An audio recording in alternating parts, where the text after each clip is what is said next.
சாந்தியும் சமாதானமும் என்றென்றும் நின்று நிலவட்டுமாக.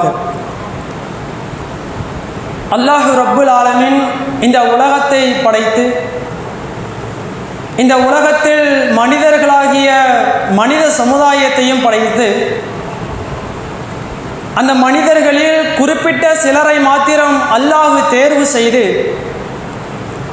இஸ்லாம் எனும் இந்த பொக்கிஷத்தை இறைவன் நமக்கு வழங்கி இருக்கிறான். இறைவனால் கற்றுத்தரப்படுகின்ற, இறைவனால் வலியுறுத்தி சொல்லப்படுகின்ற, இறைவனால் போதிக்கப்படுகின்ற பலதரப்பட்ட போதனைகளை நாம் நம்முடைய வாழ்க்கையில் ஏற்று கடைபிடிக்க கடமைப்பட்டிருக்கிறோம். பொதுவாகவே அல்லாஹு ரப்புல் ஆலமீன் ஹுலிகல் இன்சானுல் ஐஃபா, மனிதர்களை பலவீனர்களாக அல்லாஹ் படைத்திருக்கிறான். அல்லாஹ் மனித சமுதாயத்தை பலவீனமாக படைத்ததன் விளைவாக மனித சமுதாயம் அந்த பலவீனத்தை வெளிப்படுத்தும் வகையிலே பல்வேறு விதமான பாவமான காரியங்களை செய்கிறோம். பொய் பேசுகிறோம், புறம் பேசுகிறோம், அவதூறு பேசுகிறோம், அடுத்தவர்களின் சொத்திற்கு ஆசைப்படுகிறோம். வரதட்சணை என்பது மிகப்பெரிய வன்கொடுமை என்று தெரிந்த போதும் கூட வரதட்சணை வாங்கி திருமணம் செய்கின்றோம். அந்த திருமணங்களிலே கலந்து கொண்டு சாப்பாடும் சாப்பிடுகிறோம், அடுத்தவர்களை ஏமாற்றுகின்றோம். வியாபாரம் செய்கின்ற பொழுது ஹராமான பொருளை விற்பனை செய்து அதிக வருவாயும் ஈட்டுகின்றோம். இதுவெல்லாம் அல்லாஹ் மனித படைப்பில் ஏற்படுத்தியிருக்கிற பலவீனத்தின் வெளிப்பாடு. இந்த பலவீனம் அதிகரிக்கின்ற பொழுது, அந்த பலவீனத்தின் வெளிப்பாடால் பாவங்கள் அதிகரிக்கின்ற பொழுது நம்மளுடைய உள்ளங்கள் எல்லாம் கொஞ்சம் கொஞ்சமாக அரித்து கொண்டு அல்லாஹ்விற்கு முரணான காரியங்களை செய்து மறுமையிலே நாசமான பாதையை சென்று கொண்டிருக்கிறோம். அதனால தான் அல்லாஹ் திருமறையிலே இந்த மனித சமுதாயம் படிப்பினை பெறுவதற்காக வேண்டி அழகான ஒரு உபதேசத்தை அல்லாஹ் வழங்குகிறான். அல்லாஹ் திருமறையிலே சொல்லி காட்டுகின்ற பொழுது, யா ஐயுஹல்லதீன ஆமனு, நம்பிக்கை கொண்ட ஈமான் கொண்ட மக்களே, அலைக்கும் அன்ஃபுஸக்கும், உங்களை நீங்கள் பரிசோதனை செய்து பாருங்கள். உன்னுடைய வாழ்க்கை பக்கத்தை நீயே பரிசோதனை செய். உன்னிடத்தில் இருக்கக்கூடிய தவறு என்ன, நீ செய்கிற பாவம் என்ன, உன்னிடத்தில் இருக்கின்ற பலகீனம் என்ன, அதை நீ சரி செய். அந்த பலவீனத்தை நீ சரி செய்ய ஆரம்பித்து விட்டால் அல்லாஹ் சொல்லி காட்டுகிறான், லா எதிர்க்கும் மண்தல்ல இதம் சதைத்தும். உன் வாழ்க்கை பக்கத்தை நீயே புரட்ட ஆரம்பிச்சேன்னு சொன்னா உன்னை வழிகெடுப்பதற்கு உலகத்தில் யார் இருக்கிறார்? அல்லாஹ் சவாலாக கேட்கிறான். என்னன்னா பரிசோதனை செய்யணும். பெரும்பாலான பாவங்களில் ஈடுபடக்கூடாது. நான் தொழுகிறேனா, நான் நோன்பு வைக்கிறேனா, நான் தான தர்மம் வழங்குறேனா, நான் அடுத்தவர்களின் சொத்திற்கு ஆசைப்படுகிறேனா, உன்னை பார். உன்கிட்டயே 1000 ஓட்டை இருக்குது, ஆனால் அடுத்தவர்களை பற்றி பேசுவதாக இருந்தால் மணிக்கணக்கில் பேசுவோம். நம்மளிடத்துல என்ன பலவீனம் இருக்குது அதை பற்றி நம்ம சிந்திக்க மாட்டோம். அல்லாஹ் சொல்றான், உன்னை நீ பரிசோதிக்க ஆரம்பிச்சிட்டீங்கன்னா உன்னை வழிகெடுக்க உலகத்தில் யார் இருக்கா? மார்க்க சட்டத்திட்டங்களை 100% நாம் அப்படியே கடைபிடிக்கிறோமா? அப்படியே குண்டூசியில இருக்கிற ஓட்டை அளவிற்கு இடம் எடுக்காத வகையில் நாம மார்க்க போதனைகளை கடைபிடிக்கிறோமா? அடுத்தவர்களை பற்றி பேசுவதா இருந்தால் மணிக்கணக்கில் பேசுவோம். அண்டை வீட்டுக்காரரை, பக்கத்து வீட்டுக்காரனை, எதிரியாக இருப்பவர்களை. இப்ப இதுவெல்லாம் அல்லாஹ் மனித படைப்பில் ஏற்படுத்தியிருக்கிற பலவீனத்தின் வெளிப்பாடு. இந்த பலவீனத்திலிருந்து நாம் விடுபட வேண்டும் என்று சொன்னால் அதுக்கு என்ன வழி? பெரும்பாலான பாவங்களை ஈடுபடக்கூடாது, மார்க்க சட்டத்திட்டங்களை சரியாக கடைபிடிக்கணும், யாருக்கு எந்தவித நோய்விலும் செய்யக்கூடாது, மார்க்கத்திற்கு உட்பட்டு என் வாழ்க்கையை நான் நடத்தணும். அதற்கு என்ன தீர்வு? அதற்கு அல்லாஹ் ரப்பல் ஆலமீன் ஏராளமான போதனை நமக்கு வழங்குகிறான். அதிலே ஒரு அம்சம்தான், நாளைக்கு நான் இருப்பேனா மாட்டேனா எனக்கு தெரியாது. இந்த உலக வாழ்க்கையில் உறுதி சொல்ல முடியுமா? இந்த உலகத்தில் வாழ்கின்ற பொழுது நம்மளுடைய உயிருக்கு உத்தரவாதம் அளிக்க முடியுமா? அல்லாஹ்வுடைய தூதருடைய காலத்தில் ரசூலுல்லாஹ்வுடைய மரணத்திற்கு பிறகு அனஸ் ரலியல்லாஹு அவங்க பள்ளிவாசல்ல இருக்கிறாங்க. ரசூலுல்லாஹ்வுடைய மரணத்திற்கு பிறகு நடைபெற்ற ஒரு சம்பவம். பள்ளிவாசல உட்கார்ந்து இருக்கிறாங்க, தேம்பி தேம்பி கதறி கதறி அழுகுறாங்க. அனஸ் ரலி அவர்கள் அழுகின்ற அந்த அழுகையினுடைய சம்பவத்தை பார்த்து அருகில ஒரு நபித்தோழர் போய் கேட்கிறாரு, அனஸ் ரலி அவர்களை எதற்காக இவ்வளவு அழுகை? அல்லாஹ்வின் தூதருடைய ஞாபகம் உங்கள் கண் முன்னால் வருகிறதா? ரசூலாவை தேட ஆரம்பித்து விட்டாதா? ரசூலாவை உங்களால் மறக்க முடியலையா? அதற்கு அனஸ் அலி அவர்கள் சொல்லி காட்டுகிறார்கள், நான் அதற்காக அழுவல, நான் நபிகளாருடைய அந்த நினைவு எனக்கு வந்து போறதுனால நான் அழுவல. இன்னைக்கு உலகத்தில் வாழக்கூடிய இப்போ வாழக்கூடிய மக்களாகி நீங்கள் உங்களுடைய காரியங்களை நினைத்து தான் நான் அழுகிறேன். நீங்க செய்கின்ற காரியம் எல்லாம் எப்படிப்பட்ட காரியமா இருக்குது தெரியுமா? ஒரு பாவத்தை செய்துவிட்டு அந்த பாவத்தை தலை முடியை விட மலிவா நீங்க நினைக்கிறீங்க. ஒரு காரியத்தை நீங்க செய்யறீங்க, அதை எப்படி நினைக்கிறீங்க தெரியுமா? முடியை விட மலிவா ஒரு காரியத்தை செய்துவிட்டு எனக்கு என்னன்னு இருக்கிறீங்க. இன்றைக்கு எதை எடுத்தாலும் அப்படிதானே. நம்ம ஒரு காரியத்தை ஒரு பாவத்தை செஞ்சுவிட்டு ஒரு பொய் பேசிட்டு ஒரு புறம் பேசிட்டு அவதூறு பேசிட்டு முடியை விட மலிவா அப்படி தட்டி விட்டு போயிட்டு இருக்கோமா இல்லையா? எதற்கு எடுத்தாலும் எந்த ஒரு பிரயோஜனமே படாது. ஆனா இன்னைக்கு பிரயோஜனப்படுத்துறாங்க. அனஸ் அலி அவர்கள் ஒப்பிடுகிறார்கள், நீங்கள் செய்கின்ற காரியங்களை முட்டியை விட நீங்க மலிவா செய்கிறீங்களே, ரசூலுல்லாஹ்வுடைய காலத்தில் வாழ்ந்த நாங்கள் அதை எப்படி நினைத்தோம் என்று தெரியுமா?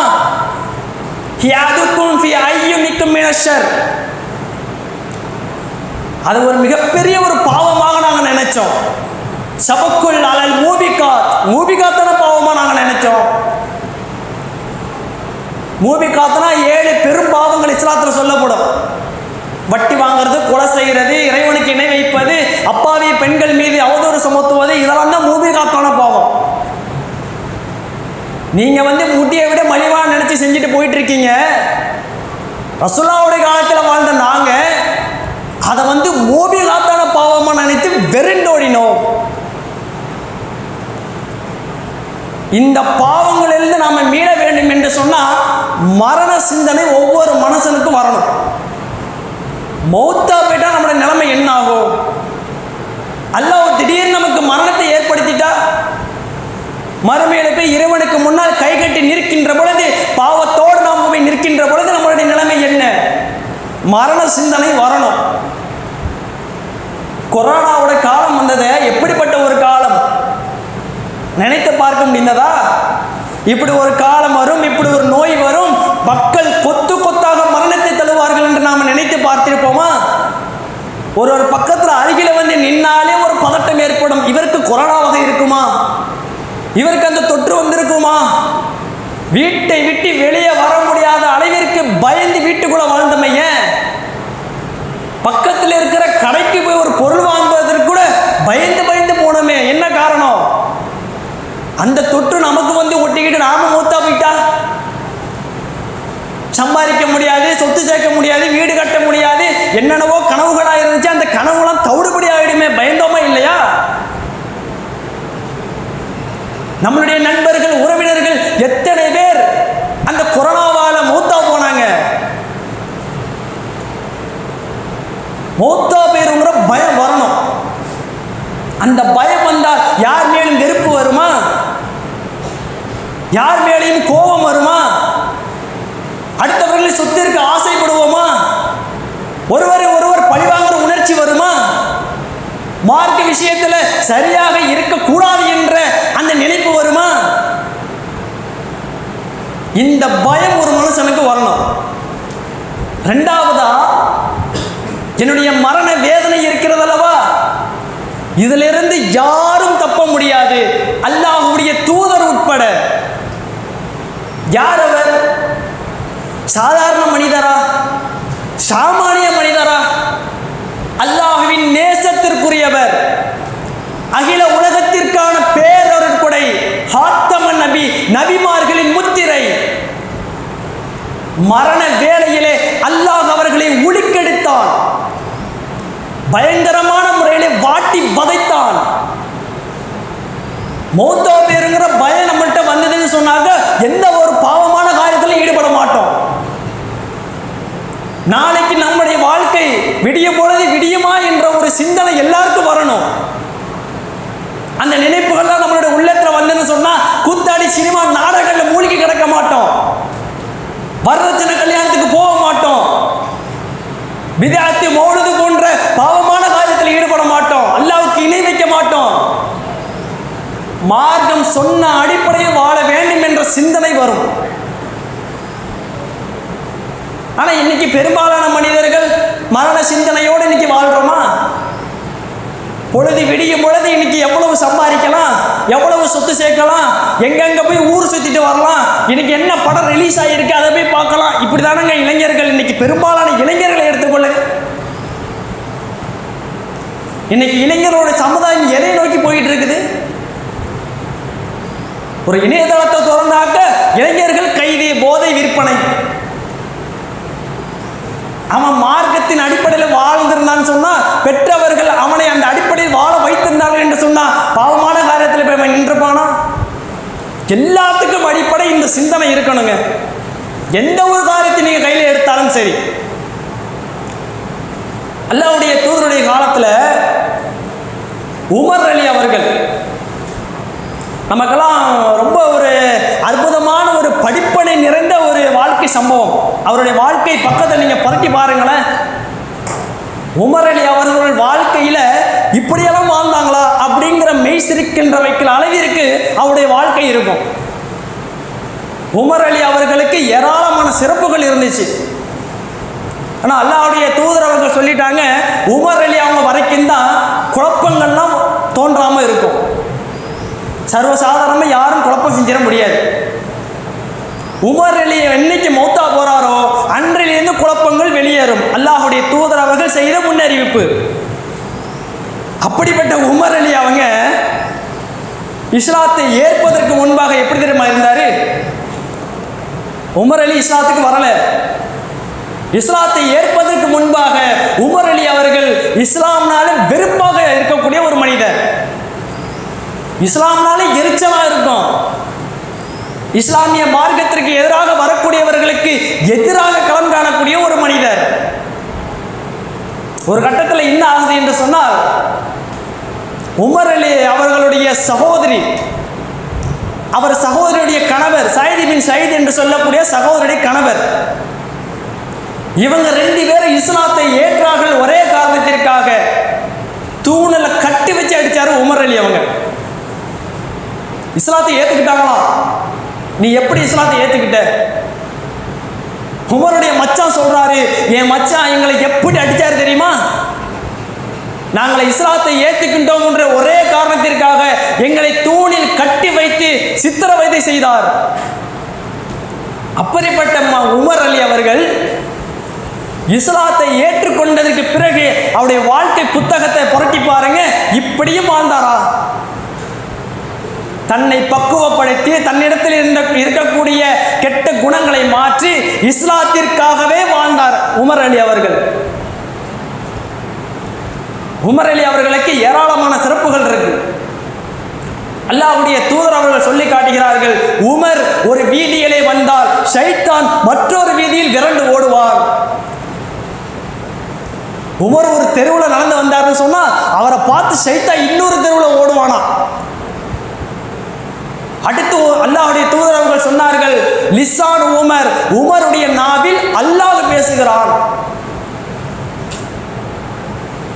அடுத்ததா ரசூலுல்லாஹ் சொல்றாங்க, நான் தான் இந்த உலகத்திற்கு இறுதி நபி, எனக்கு பிறகு எந்த நபியும் வரப்போகவில்லை. ஒருவேளை அல்லாஹ் நபியை அனுப்புவதாக இருந்தால் அதை இந்த உமராகத்தான் அனுப்பியிருப்பான் என்றார்கள். நபிமார்கள் முத்திரையிடப்பட்டு விட்டார்கள். இனிமே எந்த ஒரு நபியும் வரப்போவது இல்லை. ஒருவேளை அல்லாஹ் நபியை அனுப்புவதாக இருந்தால் அதை இந்த உமரா தான் அனுப்பியிருப்பாங்க என்றார்கள். கருத்தை சொன்னார்கள். நல்லவர்களிடத்தில் வானவர் மூலமாக அல்லாஹ் பேசுவான், அப்படி என் சமூகத்தில் வானவர் பேச தகுதி பெற்றவர் இந்த உமர் என்றார்கள். உமர் அலி அவர்கள் இஸ்லாத்தை ஏற்ற பிறகு ஒரு கூட்டமே அவரை கட்டி ஆற தழுவி சொன்னார்களாம், உமர் இஸ்லாத்திற்கு நுழைந்த பிறகு நாங்கள் புத்துணர்ச்சியும் எனர்ஜியும் பெற்றோம். பயங்கரமான ஒரு எனர்ஜி. உமர் இஸ்லாத்துக்கு வந்த உடனே ஒரு புத்துணர்ச்சி கிடைக்கிது, நாங்கள் வலிமை பெற்றோம் என்று ஒரு கூட்டமே ஆற தழுவி சொன்னார்களாம். ஆனால் அவருடைய இறுதி முடிவு ஒவ்வொரு முஸ்லிமும் படிப்பினை பெற வகையில் இருந்தது. உமர் அலி அவங்க எதிரிகளால் கொல்லப்படுவாங்கன்னு முன்னறிவிப்பு, எதிரிகளால் கொல்லப்படுவாங்க அப்படின்னு ரசூலுல்லாஹ் ஏற்கனவே சொல்லிட்டாங்க.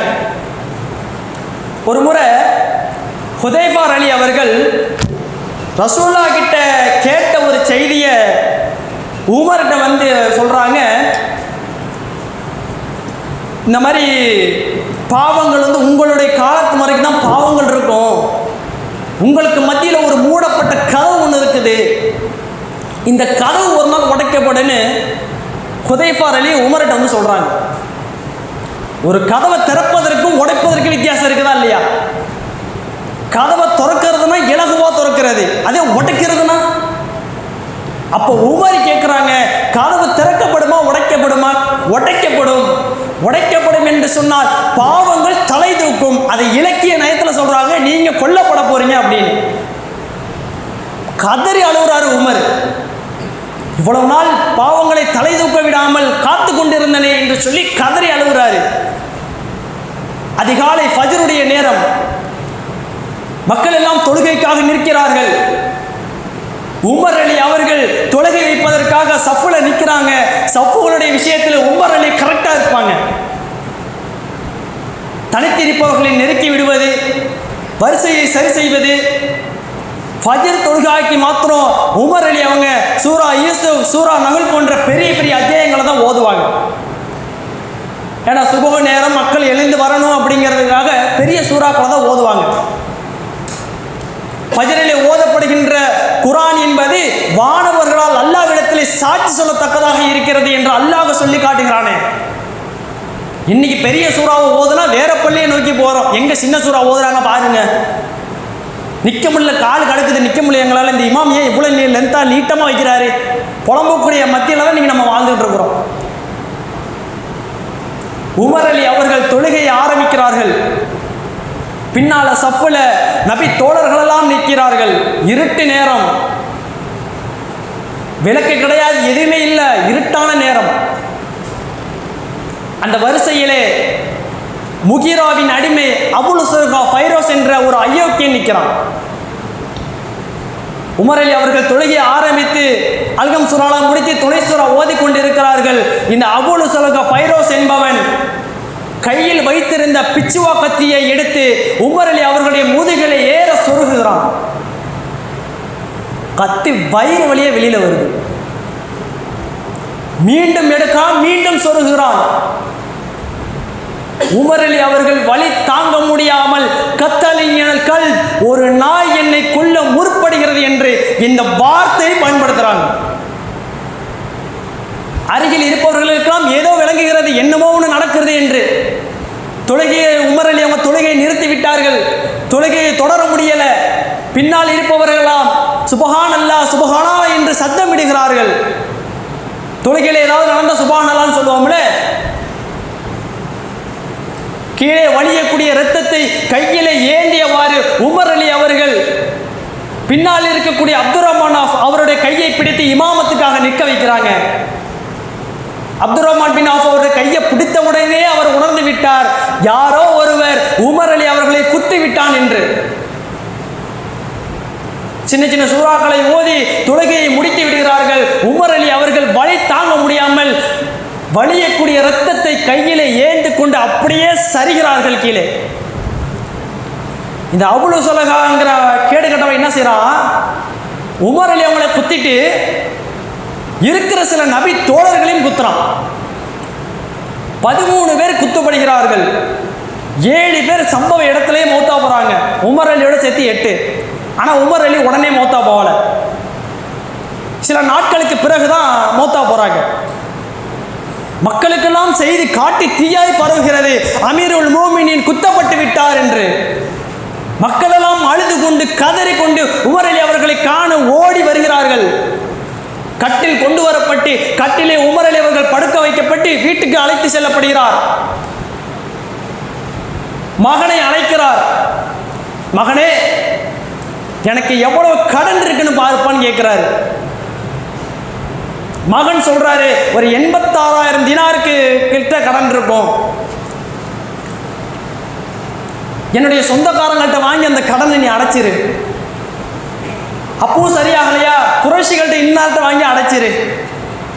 அப்பவும் சரியா போகலையா, நீ வேலைக்கு போய் சம்பாரிச்சு என் கடனை அட. ஒரு நாளும் அரசு கஜானாவில் நீ கை வைக்க கூடாது. எவ்வளவு பணிவு, எவ்வளவு ஒரு துணிச்சல் பாருங்க. அரசு பொதுவுடைமை மேல எவ்வளவு கவனம் வச்சிருந்தாருன்னு பாருங்க. இன்னைக்கு அரசு சொத்துக்களை இன்னைக்கு அபகரிக்கிற நிலையில தான் இன்னைக்கு அரசாங்கம், அரசு அதிகாரிகள். உமருடைய வாழ்க்கை எப்படிப்பட்ட ஒரு நியாயமாக நீதியை செலுத்தக்கூடியவராக வாழ்ந்திருக்கிறார். நீ வேலைக்கு போய் சம்பாரிச்சு கடன் ஆட, அரசு கஜானாவிலிருந்து ஒரு காலம் நீ கை வைக்க கூடாது. மகன் மேல ஃபர்ஸ்ட் ஒரு சுமையை இறக்கி வைக்கிறார். மருத்துவர்கள் வருகிறார்கள். குத்தப்பட்ட ஆணை எவ்வளவு இருக்குன்னு பார்த்தா இவர் எவ்வளவு நாள் உயிரோடு இருப்பாருன்னு நம்ம கணிச்சிடலாம். மருத்துவர்களை வர சொல்றாங்க. மருத்துவர்கள் வந்து பரிசோதிச்சு பார்க்குறாங்க. குத்துனா குடல் வந்து வெளியே தொங்குது, அந்த அளவுக்கு குத்து.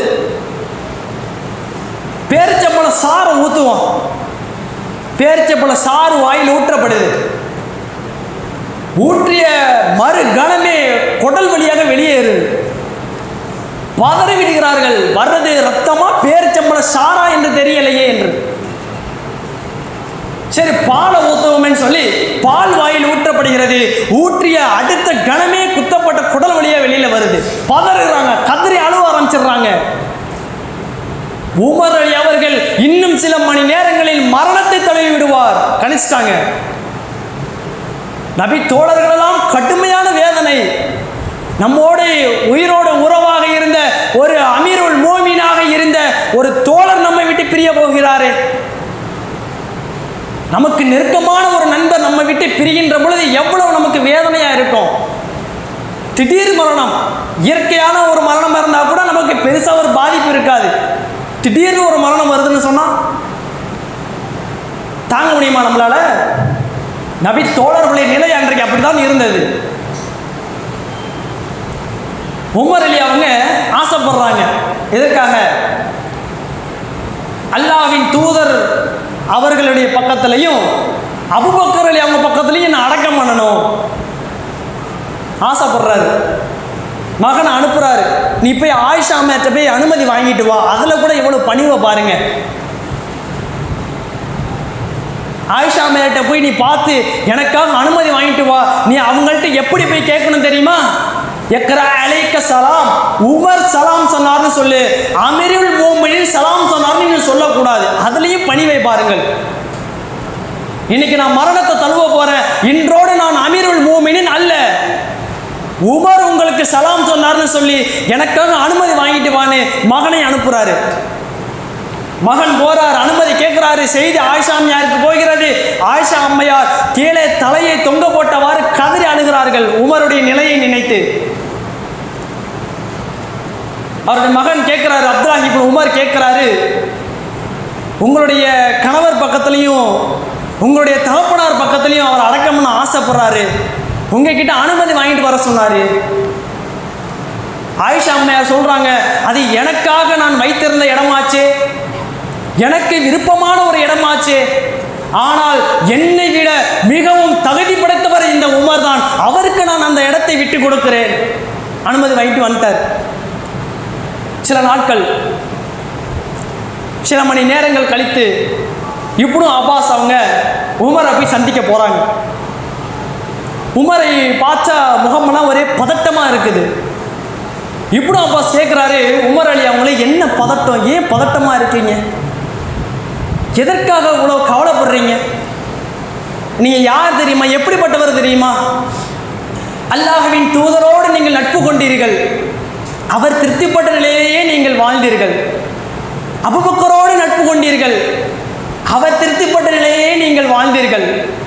எங்கள் தோழர்களோடு நீங்கள் நட்பு கொண்டீர்கள், அவர்கள் திருப்திப்பட்ட நிலையே மரணத்தை தழுவ போகிறீர்கள், பின்னர் எதற்காக கவலை? அதற்கு உமர் சொல்லுகின்ற அடுத்த வார்த்தை, நான் என்னை நினைத்து கவலைப்படவில்லை, நான் என்னை நினைத்து பதட்டப்படலை, உங்களையும் என் தோழர்களையும் நினைத்து தான் நான் கவலைப்படுறேன். என்னுடைய காலத்திற்கு பிறகு பாவங்கள் எல்லாம் தலை தூக்குமோ, அநியாயங்கள் அக்கிரமங்களும் பெருகிவிடுமோ, இந்த மக்களுடைய நிலைமை என்னாகுமோ என்று நினைத்துதான் நான் கவலைப்படுகிறேன். சொல்லிவிட்டு அடுத்ததாக உமர் சொல்லுகிறார்கள், இப்னு அப்பாஸை ஒன்றை புரிந்து கொள்ளுங்கள், என் வாழ்க்கையில் இந்த இஸ்லாமிய மார்க்கத்தை நான் சரியாக கடைபிடித்தேன். எவ்வளவு படிப்பினை நிறைந்த வார்த்தையை பாருங்க. என்னுடைய வாழ்க்கையில் இஸ்லாத்தை நான் சரியான முறையில் கடைபிடித்தேன். எனக்கு ஏற்பட்டிருக்கிற இந்த மரண வேதனை இருக்கிறது அல்லவா, இந்த பூமி முழுக்க தங்கம் இருந்தாலும் அதை கொடுத்தாவது நான் அதை சரி செய்யலாம் என்று நினைக்கிறேன். என்னால் அந்த வேதனையை தாங்க முடியவில்லை என்று கதறி அழுகிறார். பிறகு அலி வருகிறார். அலி ரலி அவர்கள் உமரை பார்த்து சொல்லுகிறார், ரகத்து வஅன அபூபக்கர் உமர், தகல்து வஅன அபூபக்கர் உமர், ஹரஜத்து வஅன அபூபக்கர் உமர். அல்லாஹ்வின் தூதருடைய நாவில் நான் அதிகமாக கேட்ட ஒரு வார்த்தை, நானும் அபூபக்கர் உமரும் சென்றோம், நானும் அபூபக்கரும் உமரும் நுழைந்தோம், நானும் அபூபக்கர் உமரும் வெளியேறினோம், நானும் அபூபக்கர் உமரும் பேசிக் கொண்டிருந்தோம். ரசூலுல்லாஹ் சொல்லும் போதெல்லாம் எப்படி சொல்லுவாங்க, நானும் அபூபக்கர் உமர் தான் போனோம், நானும் அபூபக்கர் உமர் தான் பேசிக்கிட்டு இருந்தோம். உமரே, உங்கள் மீது அல்லாஹ் அருள் செய்யட்டும், நான் என்னுடைய வாழ்க்கையிலே இஸ்லாத்தை முழுமையாக கடைபிடித்தேன் என்று சொன்னால் அதற்கு முன்மாதிரி நீங்கள் தான். அலி சொல்லக்கூடிய ஒரு வார்த்தை, இறுதி கட்டம், மரண நேரம் நெருங்குகிறது. உமர் அலி அவர்கள் தன் மகனை அழைக்கிறார். மகனை அழைத்து தந்தைக்கும் மகனுக்கும் இடையில் நடக்கக்கூடிய பாச போராட்டம். மகனை அழைத்து சொல்றாரு உமர் அலி அவங்க, மகனே உன் மடியை கொஞ்சம் காட்டு போவோம், மடியில தலை வச்சு கொஞ்சம் நேரம் படுத்துக்கிறேன்.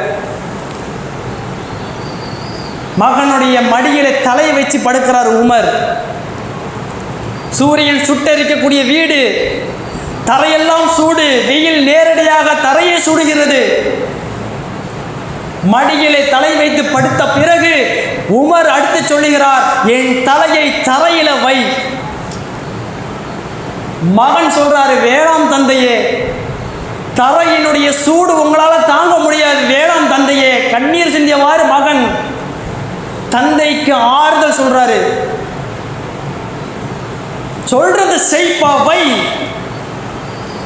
தலையை தரையில வச்ச உடனே உமர் அலி அவர்கள் கதறி அழுகிறாரு, எனக்கு நாசம் உண்டாக போகுது, என் பெற்றெடுத்த என் தாய்க்கும் நாசம் உண்டாக போகுது. அல்லாஹ் என் மீது கருணை புரிந்து இந்த வலியை, இந்த வேதனையை இரக்கம் கொண்டு சரியாக்கவில்லை என்று சொன்னால் எனக்கு நாசம்தான். மறுமையுடைய நிலையை நினைச்சு உமர் அலி அவங்க பயப்படுறாங்க. மரண வேதனையே இவ்வளவு வேதனையாக இருக்கிறது என்று சொன்னால் மறுமையுடைய நிலை எப்படி இருக்கும்? மறுமையை பயந்து உமர் அலி அவர்கள் வாழ்ந்தார்கள். இறுதியில் உமர் அலி அவர்களுடைய கண்கள் மூடுகிறது. உமர் அலி அவர்கள் மரணத்தை தழுவுகிறார்கள். குத்தப்பட்டு 3வது நாள் உமர் அலி அவங்க மரணத்தை தழுவுகிறார்கள். அபூபக்கர் அலி அவர்கள் பக்கத்திலேயும் அல்லாஹ்வுடைய தூதருடைய பக்கத்திலே உமர் அலி அவங்களை அடக்கம் செஞ்சுட்டு வந்துடுறாங்க. அதற்கு பிறகு பாவங்கள் எல்லாம் தலை தூக்குது, அநியாயங்கள் பெருகுது, அக்கிரமங்கள் பெருகுது. மக்களால் உமர் அலி அவர்களுடைய அந்த நினைவை விட்டு மீள முடியவில்லை, கதறி அழுகிறார்கள். இஸ்லாத்தை ஏற்ற பிறகு உமருடைய வாழ்க்கையில எவ்வளவு படிப்பினை! புகாரியிலே 3700 போய் பாருங்க. உமர் அலி அவர்கள் சம்பந்தப்பட்ட ஏராளமான செய்திகள். இன்னைக்கு ஃபேஸ்புக், யூடியூப், இணையதளம் என்று சொல்லி இன்னைக்கு நாம பொழுதனைக்கும் இணையதளத்திலேயே கிடக்கிறோம். நல்ல காரியங்களெல்லாம் நம்ம பார்க்கறது கிடையாது. மார்க்கம் என்ன சொல்லியிருக்கிறது, மார்க்கம் எப்படி நம்மளை வாழ சொல்லியிருக்கிறது என்றைக்காவது நாம இந்த மொபைல் போன்ல தேடி இருப்போமா? மார்க்க சட்டத்திட்டங்களை சரியான கடைபிடிப்பதற்கு என்ன வழி தேடி பார்த்திருப்போமா? சினிமா நாடகங்கள்ல மூழ்கி கிடக்கிறோம், பாவமான காரியங்களை செய்கிறோம், தப்பு தப்பா பேசிக்கிட்டு இருக்கிறோம், பொய் பேசிக்கிட்டு இருக்கிறோம், புறம் பேசிக்கிட்டு இருக்கிறோம், அவதூறு பேசிக்கிட்டு இருக்கிறோம். இதெல்லாம் எதுக்காக? உலகத்திலே நம்ம நிரந்தரமா வாழ போறோமா? அல்லாஹ் என்ன நம்மளை 100 வருஷம் 200 வருஷம் இந்த உலகத்தில் வாழ வைக்க போறானா? ஒவ்வொரு நபி தோழர்களுடைய வாழ்க்கையை நீங்க புரட்டி பார்த்தீங்கன்னு சொன்னா எல்லா நபி தோழர்களும் அல்லாஹ்விற்கு பயந்து தான் வாழ்ந்தார்கள். பாவங்கள் மன்னிக்கப்பட்டாலும் சொர்க்கம் உறுதி செய்யப்பட்டாலும் அவர்களுக்கு தெரியும் நாம் சொர்க்கவாதி என்று. அவர்களுக்கும் தெரியும் நம்மளுடைய பாவங்கள் மன்னிக்கப்பட்டு விட்டன என்று. ஆனாலும் பயந்து வாழ்ந்தாங்க. ஏன்? மறுமையில் அல்லாஹ் எப்படிப்பட்ட கேள்வி கேட்பான் நமக்கு தெரியாது. உலகத்தில் நாம் செய்த செயல்களுக்கு தகுந்தாற்போல் அல்லாஹ் நாளை மறுமையிலே கூலி கொடுப்பானே, அதற்கு பயந்தார்களே. இன்னைக்கு நாம பயப்படுறோமா? இன்னைக்கு நாம நம்மளுடைய செயல்கள் நினைத்து என்னைக்காவது இறைவனிடத்தில் கையேந்தி பிரார்த்தனை செஞ்சு கண்ணீர் விட்டு அழுந்திருக்கிறோமா? மௌத்து எப்போ வரும் நமக்கு தெரியாது. அந்த மௌத்தை பயந்துக்காங்க.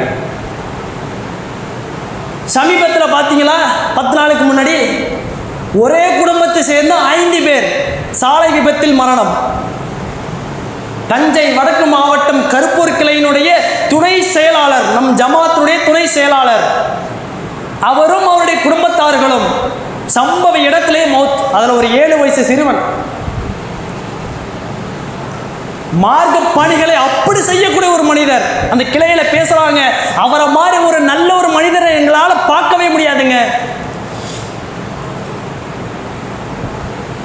சமீபத்தில் தான் அவருக்கு பொறுப்பு கொடுத்தாங்க. செயலாளர் பொறுப்பு கொடுத்ததுக்கு எனக்கு வேணாம் பாயினாரு. துணை பொறுப்பில் போடுங்க, நான் கொஞ்ச நாளில் வெளிநாடு போயிடுவேன். அவருக்கு 3 பெண் பிள்ளைகள். 3வது பெண் பிள்ளை பிறந்து 3 மாதம் தான் ஆகுது. அவ்வளவு மார்க்கத்து கடமைகளை சரியா செய்யக்கூடிய ஒரு மனிதர், ஜமாத்திலேயே எல்லா வேலையும் இழுத்து போட்டு செய்யக்கூடிய மனிதர். நோயாளியை நலம் விசாரிக்க சென்னைக்கு போறாரு. திரும்பி வரும் வழியிலே நள்ளிரவு 1:30 மணிக்கு விபத்து நடக்குது. சம்பவ இடத்திலேயே மௌத். என்னுடைய உறவினர் ஒரு வகையில். அவர் நினைச்சு பார்த்தாரா? அந்த 7 செய்கிறவன் நினைத்து பார்த்துருப்பானா? திரும்பி நம்ம வீட்டுக்கு போகும் பொழுது நம்முடைய அத்தாவை போய் கொஞ்சம் நினைச்சிருப்பானே? முடிஞ்சுதான் அவனால. மரணம் எந்த வகையிலும் வரும், மௌத்து எப்படி வேணாலும் வரும். பயந்துக்கங்க அல்லாஹ்வை. உழைப்பதற்கு நிர்வாகிகள் தயாராக இருக்கிறாங்க. நிர்வாகத்துக்கு ஒத்துழைப்பு கொடுப்பதற்கு நாம் சரியா மனம் வைக்க மாட்டோம். நிர்வாகிகள் பார்த்துப்பாங்க, அவர் பார்த்துக்குவார், இவர் பார்த்துக்குவார். யார் தான் எடுத்துகிட்டு போவா மார்க்கத்தை? மக்கள்கிட்ட யார் போய் சொல்லுவா? அல்லாஹுடைய தூதர் அவர்கள் நினைத்திருந்தார்கள் சொன்னால் இன்னைக்கு மார்க்கம் நமக்கு கிடைச்சிருக்கிறோமா? இந்த குர்ஆன் நமக்கு கிடைச்சிருக்கிறோமா? ஏகத்துவம்னு நம்ம சொல்கிறோமே, அந்த ஏகத்துவவாதியாக நாம் இன்னைக்கு வாழ்கிறோமா? அந்த ஏகத்துவவாதியாக நம்முடைய செயல்கள் இருக்கிறதா? நான் ஏகத்துவவாதிங்க, நான் தௌஹீத்வாதிங்க பெயரில் இருந்தால் போதுமா? செயல் வடிவில் கொண்டு வர வேணாமா? ஒரு அநியாயம் நடக்குதா, அக்கிரமம் நடக்குதா, அதை தடுப்பதற்கு முதல் ஆளாக போய் நிற்கணும். தலைவரை, நிர்வாகி அதெல்லாம் தூக்கி விட்டேறீங்க. அதெல்லாம் ஒரு ஜமாத்தை நிர்வகிக்க ஒரு கட்டமைப்பு தான். முஸ்லிம்ங்கிற அடிப்படையில், நான் ஒரு முஸ்லிம் என்ற அடிப்படையில் ஒரு தவறை சரிவதற்கு முன்னால் போய் நிற்க வேணாமா? நாளைக்கு மறுமையில் அல்லாஹ் நீ தலைவரா, நீ சொர்க்கத்துக்கு போ, நீ செயலாளரா, நீ சொர்க்கத்துக்கு போ, இப்படி அல்லாஹ் நம்மளை மறுமையில விசாரிப்பான். ஒவ்வொரு மனிதர்களும் ஒரு மனிதருக்கு உதவி செய்ய முடியாது மறுமையில. உலகத்தில் வேணா ஒருத்தருக்கு ஒருத்தர் உதவி செஞ்சுக்கலாம். இன்னைக்கு அதுக்கு கூட வர மாட்டேங்கிறாங்க. மறுமையில மண்ணறையில மௌத்தா போயிட்டா அடுத்த கணம் மண்ணறையின் ஒரு வாழ்க்கை விசாரணை இருக்கிறது. அதுல நாம தப்பிக்க வேண்டாமா? எவ்வளவு உபதேசங்கள் சொல்லப்பட்டாலும் யாராவது எப்படியாவது போகட்டும். பெரும்பாலான மக்களுடைய மனநிலை அப்படிதாங்க இருக்குது. எவ்வளவு அலட்சியம் மார்க்க விஷயத்தில். உமர் அலி அவர்களுடைய வாழ்க்கையிலே நமக்கு ஏராளமான பாடங்கள் இருக்கிறது. மரண வேலை அவரால் தாங்கிக் கொள்ள முடியவில்லையே, கதறினாரே, கண்ணீர் விட்டு கதறி அழுதாரே. மரண வேதனை ஒவ்வொருவரையும் பிடிக்கும். நாம் வந்து லேசாக நினைத்து கொண்டு இருக்கிறோம். அந்த மரணத்திற்கு பயந்தவர்களாக இனி வரும் காலங்களில், இப்படி நான் எவ்வளவோ நாளை தவறாக இருந்துட்டம்பாய், பரவாயில்ல, இனி வரும் காலங்களிலாவது அல்லாஹ்வுக்கு பிடித்த நேசத்திற்குரியவராக நாம் மாற முயற்சி செய்வோம். வல்ல ரஹ்மான் நம் அனைவருக்கும் அருள் புரிவானாக.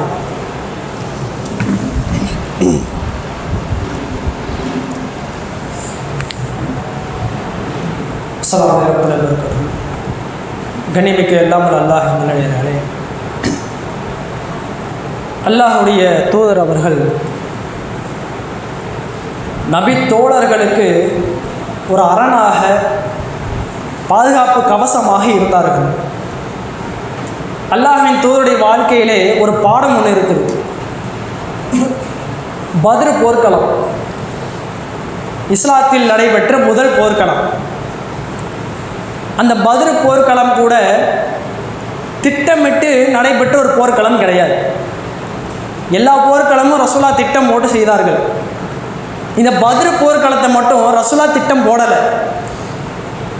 ஏதோ ஒரு விதியின் காரணமாக அல்லாஹ் முடிவெடுத்து இந்த போரை நீங்கள் நடத்தி தான் ஆகணும், அல்லாஹ்வுடைய கட்டளை. அப்போ கூட ரசூலா என்ன செய்கிறாங்க, சரி அல்லாஹ் சொல்லிட்டான் நம்ம செஞ்சுருவோம். சஹாபாக்களை கூப்பிட்டு கருத்து கேட்குறாங்க. ஏன் போரை நடத்த போகிறாங்க? இன்றைக்கி நம்ம நடத்துகிறோமே ஒரு தாவா, தனிநபர் தாவா, ஒரு பிரச்சாரத்துக்கு போனால் கூட நிர்வாகிகள் 4 பேர் தான் நிற்கிறாங்க, உறுப்பினர்கள் யாரையுமே காணோம். ஒரு பயான், ஒரு நிகழ்ச்சி நடக்குது பள்ளியில், இரவு உணவு உங்களுக்கு ஏற்பாடு செய்யப்பட்டிருக்கிறது, அனைவரும் வந்துவிடவும் அப்படின்னு ஒரு குறிப்பு சின்னதாக போட்டிருப்போம். நம்ம கண் எங்கே போவோம்? சாப்பாடு எதுவும் போட்டிருக்காங்களா பார்ப்போம். அந்த போட்டிருக்காங்க, எல்லோரும் வாங்க குடும்பத்தோடு போயிடுவோம். இது வந்து விளையாட்டுக்காக ஒரு சிந்திக்கணுங்கிறதாக நான் சொல்கிறேன். ஒரு நன்மையான ஒரு காரியத்தை நம்ம செய்யும் பொழுது அதில் உணவு கொடுக்குறாங்களா முதல் விஷயம் தான் நம்ம பார்க்குறோம். ஒரு பிரச்சார காலம், ஒரு போராட்டம், ஒரு ஆர்ப்பாட்ட காலம்னா முதல்ல போய் நிற்கணுமா இல்லையா? நம்ம ரசூலா அந்த பத்ர் போர்க்களத்துக்காக வேண்டி மக்கள்கிட்ட கருத்து கேட்குறாங்க. எல்லா மக்களையும் கூப்பிட்டு கருத்து கேட்குறாங்க. முஹாஜிர்கள் இருக்காங்க, அன்சாரிகள் இருக்கிறாங்க, எல்லாத்தையுமே ரசூலா கருத்து கேட்குறாங்க. முஹாஜிர்கள் சொல்கிறாங்க, அல்லாஹ்வுடைய தூதரே இந்த போரை நம்ம நடத்துவோம். முஹாஜிர்கள்லாம் ஓகே, போரை நடத்திடுவோம், போர் நடத்தி தான் ஆகணும். ஆனாலும் ரசூலா திரும்ப திரும்ப கேட்குறாங்க, நடத்துவோமா வேணாமா, நடத்துவோமா வேணாமா, திரும்ப திரும்ப. அதில் ஒரு அன்சாரி தோழர் ஒருத்தர் எந்திரிச்சு கேட்குறாரு, அல்லாஹ்வுடைய தூதரை எங்களுடைய பதில் நீங்கள் எதிர்பார்க்குறீங்களா? ஏன்னா அன்சாரிகள்லாம் அவங்க ஒரு தனி பிரிவாக தானே இருந்தாங்க. அன்சாரிகள் ஒருத்தர் கேட்கின்ற பொழுது எங்களுடைய கருத்துக்காக நீங்கள் எதிர்பார்க்குறீங்களோன்னு நினைக்கிறேன். ஒட்டுமொத்த அன்சாரி சார்பாக ஒரு நபித்தோழர் எந்திரிச்சு சொல்கிறாரு, அல்லாஹ்வுடைய தூதரே நீங்கள் எங்கே கண்ணை காட்டினாலும் கையசைத்தாலும் எங்களுடைய குதிரைப்படை அங்கே வந்து நிற்கும். எங்களை பற்றி நீங்கள் என்ன நினச்சிக்கிட்டு இருக்கீங்க? நீங்கள் எங்களுக்கு என்ன கட்டளை இட்டாலும் சரி, கடலை நோக்கி நீங்கள் போன்னு சொன்னால் கூட அந்த கடலை நோக்கி நாங்கள் செல்வோம். எங்களுடைய குதிரைப்படை செல்ல தயாராக இருக்கிறது. நீங்கள் முன்னால் போனாலும் போனாலும் போவோம், பின்னால் போக சொல்லுவோம். உங்களுக்கு அரணாக, பாதுகாப்பு கவசமாக, உங்களுக்கு தோளோடு தோளாக எங்களுடைய படை வந்து நிற்கும். அப்படியே ஆக்ரோஷமாக வீரமாக பயன் பண்ணுறாரு. அப்போ தான் ரசூலுல்லாஹ்வுடைய முகம் ஜொலிக்குது. ஒரு படை தளபதிக்கு இதானங்க வேணும். படை தளபதியை மட்டும் தள்ளி விட்டுட்டு நீ எக்கடாச்சும் கெட்டுப்போ, நாங்கள் சந்தோஷமாக இருப்போம், அப்படி இருக்கக்கூடாது. ஒரு நிர்வாகிகள் வந்து ஒரு நல்ல காரியத்தை நோக்கி அழைச்சி போகிறாங்கன்னு சொன்னால் அதற்கு உறுப்பினர்கள் நம்ம வந்து ஒத்துழைப்பு கொடுக்கணும். நிர்வாகிகளும் எல்லா வேலைகளையும் விட்டுட்டு, அவங்களுடைய சொந்த வேலைகளை விட்டுட்டு, சந்தோஷங்களை இழந்துட்டு அவங்க வந்து நிற்கிறாங்களா இல்லையா? சாதாரண ஒரு நிகழ்ச்சி நடத்தினா கூட மக்கள் வருவது கிடையாது. மறுமையிலே நாம் நல்லா இருக்கணும், சந்தோஷமாக இருக்கணுங்கிறதுக்காக தான் நிர்வாகிகள் வந்து நிற்கிறாங்க. எதுக்காக கஷ்டப்படுறாங்க? ஏன் வெட்டி செலமாக செலவு பண்ணணும்னா அவங்க நினச்சாங்கன்னா நன்மையை நோக்கி மக்களை அழைக்கணும், ஏகத்துவ பணியை நாம் கையில் எடுக்க வேண்டும் என்பதற்காக தான் நம்மளுடைய ஜமாத் உருவாக்கப்பட்டது. அதை நாம் விளங்கிக் கொள்ளணும். முதல்ல எத்தனையோ இறை தூதர்கள் இந்த மார்க்கத்தை மக்களுக்கு போதித்தார்களே. இப்ராஹிம் நபி தன் தந்தையை எதிர்த்து இந்த மார்க்கத்தை மக்கள் மத்தியில் பிரச்சாரம் செய்தார். மூசா நபி ஃபிரௌன் என்ற ஒரு கொடுங்கோல அரசனையே எதிர்த்து இந்த மார்க்கத்தை மக்களிடத்தில் கொண்டு போய் சேர்த்தார்களே. அல்லாஹ்வுடைய தூதர் அவர்கள் மக்கத்து காபிர்களால் பல முறை சித்திரவதை செய்யப்பட்டு அவரை கொலை செய்கின்ற அளவிற்கு சென்றார்களே மக்கத்து காபிர்கள். அப்போதும் ரசூலுல்லாஹ் பிரச்சாரத்தை விடலையே. ஏன் இந்த மார்க்கத்தை பிற மக்கள்கிட்ட எடுத்து சொன்னாங்க? நான் மட்டும் மறுமையில் சந்தோஷமா இருக்கக்கூடாது, என்னோடு சார்ந்தவர்களும் மறுமையில் வந்து நிற்கணும். அந்த பணியை ஒரு நிர்வாகி தான் செய்யணுங்கிறது இல்லை, ஒவ்வொரு முஸ்லீமும் அடிப்படை முஸ்லீமும் செய்ய வேண்டும். அதற்காகத்தான் இந்த ஏகத்துவ ஜமாத் என்று இந்த தவி ஜமாத்து ஏகத்துவ பிரச்சாரத்தை கையில் எடுத்திருக்கிறது. இன்னைக்கு 10 மாத காலம் அஜெண்டா போயிட்டு இருக்குது. இது கூட எதற்காக? இப்ராஹிம் நபி அவருடைய இந்த வாழ்க்கையை மக்களிடத்தில் கொண்டு போய் சொல்லணும், அதோடு மார்க்கத்தையும் எடுத்து சொல்லணும், இணை வைக்கக்கூடாது, தாயத்தை விதத்தான காரியங்களை மூழ்கிவிடக்கூடாது, எல்லாமே அடங்குதான் இல்லையா? மறுமையில் நம்ம போய் நிற்கின்ற பொழுது வெறுங்கையாக போய் நிற்கிறது சிறந்ததா, அல்லது நன்மைகளை மூட்டைகளாக சுமந்து கொண்டு போய் அல்லாஹ் முன்னால் நிற்பது சிறந்ததா? அல்லாஹ் சந்தோஷப்படணும், நம்மளை பார்த்து அல்லாஹ் சந்தோஷப்படணும். என் அடியான் எனக்கு முன்னால் எப்படி வந்து நிற்கிறான் பாரு, அதுதான் நிரந்தரம். இது அந்த வாழ்க்கையில் சும்மா கண்ணை மூடி கண்ணை திறந்தா நம்மளுடைய வாழ்க்கை எங்கே இருக்குன்னே தெரியாது. பிறக்கும்போது ஒரு வயசு, இன்னைக்கு 50 வயசில் வந்து நிற்கிறோம். இந்த 50 ஆண்டு காலம் நம்ம என்னென்ன நன்மைகள் செஞ்சோம் என்னைக்காவது நம்ம உட்காந்து சிந்திச்சு பார்த்துருக்குறோமா? இனி வரும் காலங்கள் நம்ம மரணத்தை எதிர்பார்த்து வாழ்ந்துக்கிட்டு இருக்கிறோம். எப்போ மௌத்து வரும், எப்போ நம்மளை தூக்கி அடக்கம் பண்ணுவாங்க, எப்போ மலக்குமார்கள் கேள்வி கேட்பாங்க, எப்போ மறுமையில் போய் நிற்போம்.